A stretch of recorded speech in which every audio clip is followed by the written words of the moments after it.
All right, sports fans, how's everybody out there doing? William Martin coming at you one more time here on YouTube with another edition of the 300 Pounds of Sports Knowledge Podcast. So, folks, it's the final four of this edition of the college football playoff. And I tell you what, it's March Madness, here in the winter time, if you want to call it that. But nonetheless, this has been a tremendous CFP so far. And I think with 3 games remaining, the best is still ahead of us. You look at it for the first time, we have had a team who had a first round bye be able to advance. However, it was only one in Indiana, as of course, the other 3 teams in this field, or who are remaining in this field rather, did not have first round buys. And of course, if you're keeping score for the first 2 years of this 12-team CFP, the teams who had the first round buys are 1-7. But nonetheless, a lot of tremendous storylines remaining in this college football playoff. Of course, we have the Fiesta Bowl tomorrow night, followed by the Peach Bowl on Friday, and then, of course, the national championship game, which will take place in Miami on January the 19th. But nonetheless, let's see who has what it takes to win in the semis and get to South Florida for the championship game. So, speaking of that Fiesta Bowl, it's set to take place tomorrow night at the Big Toaster. And you got the 10th ranked Miami Hurricanes out of the ACC taking on the last team left from the SEC in this field. And I'm talking about the 6th ranked Ole Miss Rebels. So you look at this matchup and you ask yourself which one of these teams is going to keep their magic going in the desert. You can make the case that it's been somewhat of a Cinderella story for both of these teams, okay, to get here. But you look at the Fiesta Bowl, which has been a house of horrors for this Miami program. The Canes are 0-4 in this game, and of course, the last time that Miami made the Fiesta Bowl, the national championship game back in 2003, when they lost on a controversial play to Ohio State. Nonetheless, the Canes are 0-4 in this game. However, all of those contests took place at Sun Devil Stadium, not State Farm Stadium. So, will a change of venue be any different for Mario Cristobal and his Hurricanes?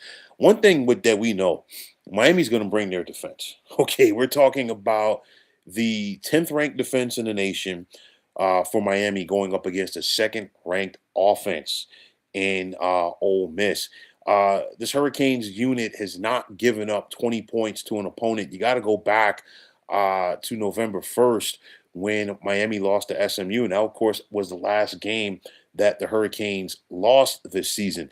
What can you say about defensive end Ruben Bain Jr., the ACC's Defensive Player of the Year already? This young man is making himself some money with the way that he is playing in this playoff so far, because I guarantee you the NFL, excuse me, the NFL scouts were already looking at him.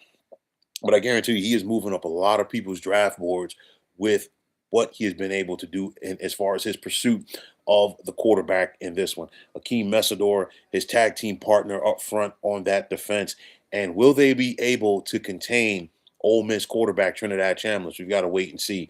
Very stout and talented Miami defense, which includes the likes of Bryce Fitzgerald and Jacoby Thomas in that secondary. Now, we just saw this Miami defense be able to handle one of the top offenses in the country in Ohio State.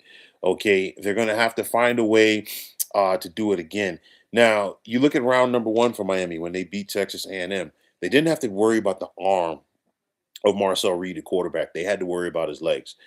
Against Ohio State, they didn't have to worry about the legs of Julian saying. They had to worry about his arm.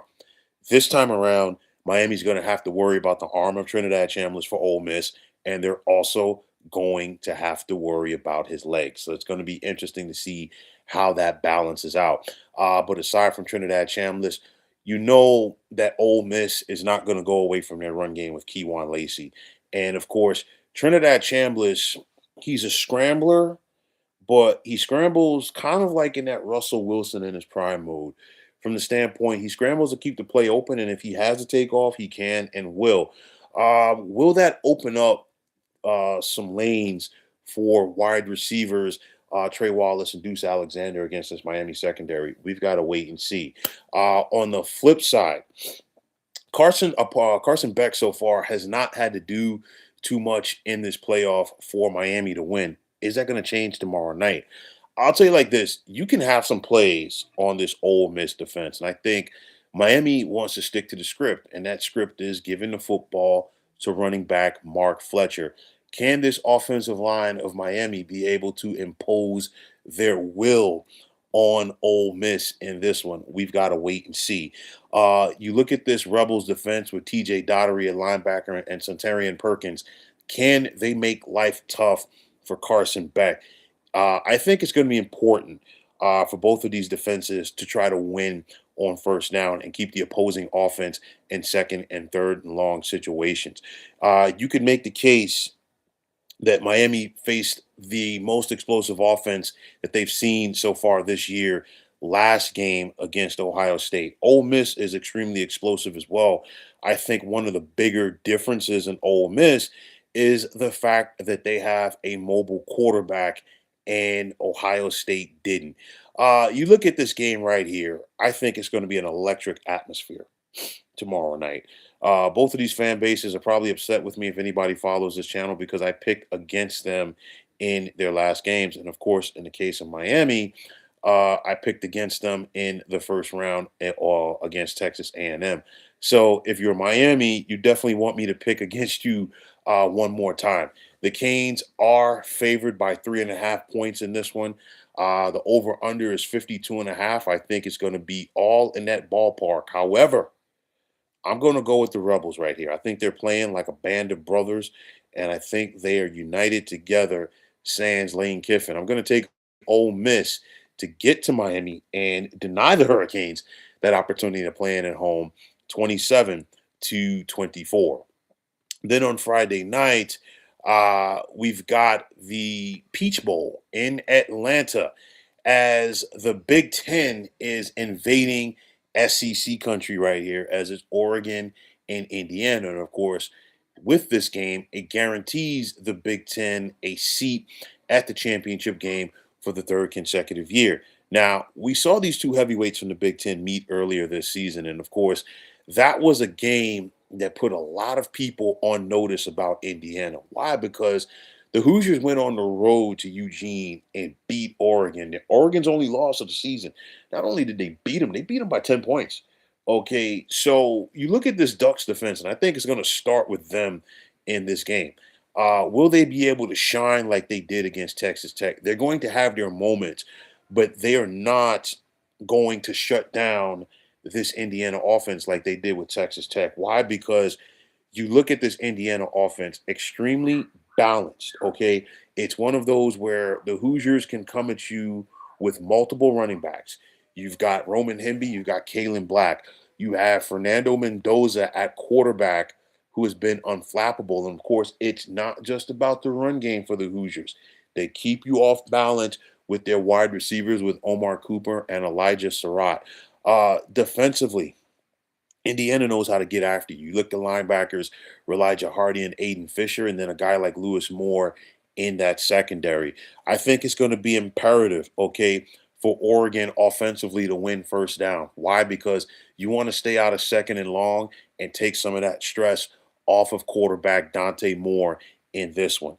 Now, if you look at the postseason, conference championship games included, okay, with the exception of Tulane beating Ole Miss in the first round. Oh, pardon me, Ole Miss beating Tulane in the first round. And with the exception of Texas Tech knocking off BYU in the Big 12 championship game, the rematches that we have seen so far in this postseason have gone the way, the rematches from the power conferences at least, have gone the way of the teams that lost the first matchup this season. Okay, we saw Georgia lose to Alabama during the regular season. Alabama, they came back and beat Alabama in the SEC championship game. We saw Alabama lose to Oklahoma during the regular season. And of course, the Crimson Tide came back and knocked off the Sooners in round number one. We saw Ole Miss lose to Georgia in the regular season in Athens, and of course, in the quarters in the at the Sugar Bowl, it was Ole Miss who got the best of the dogs. So, with that said, conventional wisdom would say take Oregon in this game. Now, for Indiana, they're favored by 3.5 points in the Peach Bowl, but at the end of the day, I think this game comes down to the quarterback. I also think this game comes down to the head coach. And when it's all said and done, the Hoosiers, for me, check both of those boxes a little bit better in comparison to the Oregon team that they're facing. Indiana's going to be favored by 3.5 points, or at least they're favored by 3.5 points at the moment. But when it's all said and done, I like the Hoosiers by a touchdown to get to the national championship game by the score of 30-23. So, folks, those are my picks for the college football playoff semifinals. And as always, I want to take this time out to thank each and every one of you for checking out the 300 Pounds of Sports Knowledge podcast here on YouTube. Definitely be sure to continue checking out this channel throughout the CFP as well as this weekend for the wild card round in the National Football League, as I've got plenty to talk about from the world of the NFL as well as the world of college football. Also, if you like what you heard and saw on this podcast, you know what to do. Just hit that like button as well as subscribing to this channel. And like I always say, it's greatly appreciated. Also, if you are on the X, formerly known as Twitter, you can check me out anytime at 300 Pounds of Sports.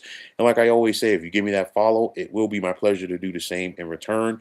And that also goes for Instagram, and you can check me out at 300 Pounds of Sports Knowledge. Also, if you're on Facebook, definitely check out the Sports Depot 365. And as far as I'm concerned, one of the better sports groups going on social media. But until next time, fine folks, my name is William Martin. I'm signing off, and I'm saying thanks once again for checking out the 300 Pounds of Sports Knowledge podcast here on YouTube. Be well, everybody.